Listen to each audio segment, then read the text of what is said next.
Hello everybody, this is Matt Goudie from Lancaster Country Club in Pennsylvania. I'm going to break down Max Homa's swing, and I hope that some of the things that I discuss in this video will help you with your own games, things that you can apply to your own swing, take a look at yours, compare it to his, and see where some of these things may help improve your swing. So the first thing I want to take a look at is his takeaway. When Max takes the club away, he has a very connected takeaway. And this is a position right about here, so P2, when that club is parallel to the ground, that a lot of people look at their swings.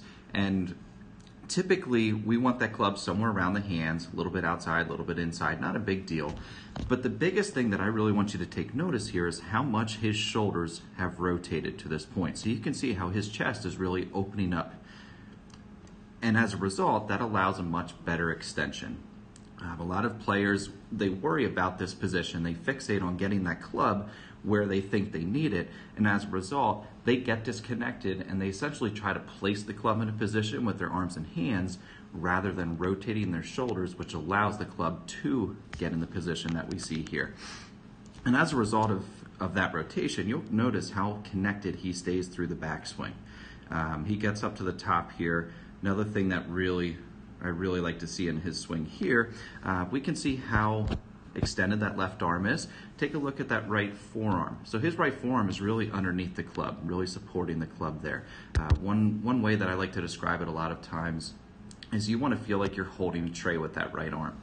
So with his right arm there, he could easily carry a tray around, versus a lot of times we see players with their right forearm more in a line like that. That actually gets the hands a little bit too high, and then we lose what's called hand depth. So that's something else that you can take a look at here. So we notice his hand depth there is right around the backside of his heels. And that's a pretty good spot to have our hands at the top of the backswing. When we start to get our hands a little bit too forward or lose some of that hand depth, as a result, that affects our swing path. It makes it harder to come in shallow to the ball. A lot of times that causes us to start to swing left for a right-handed player, or what feels like coming over the top.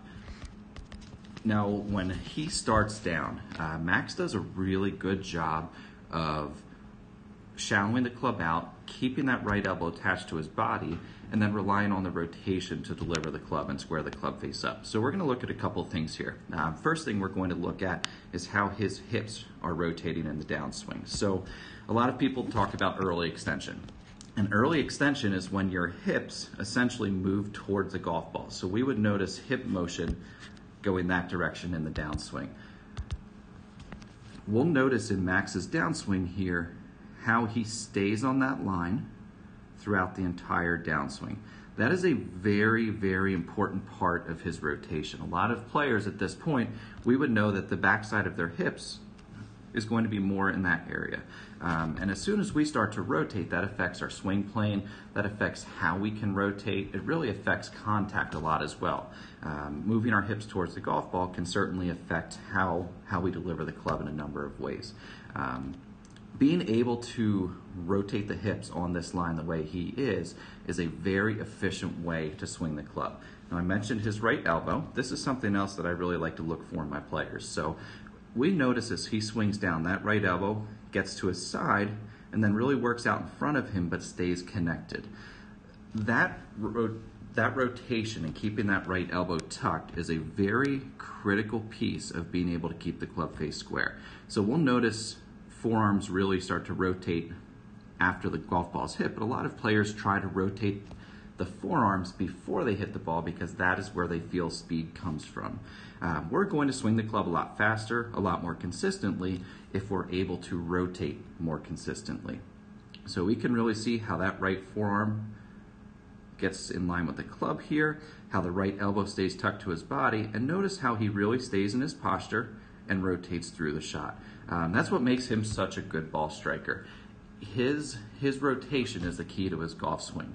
Now, if we notice his hips started to move towards the golf ball, like we were talking about there, he wouldn't be able to rotate the same way he is with the arms, because all of a sudden that arm structure would be out in this area and that would affect where the club head was.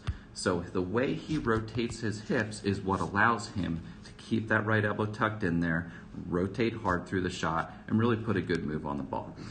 So these are a couple things that you can take a look at in your own swing. Hopefully they help you out next.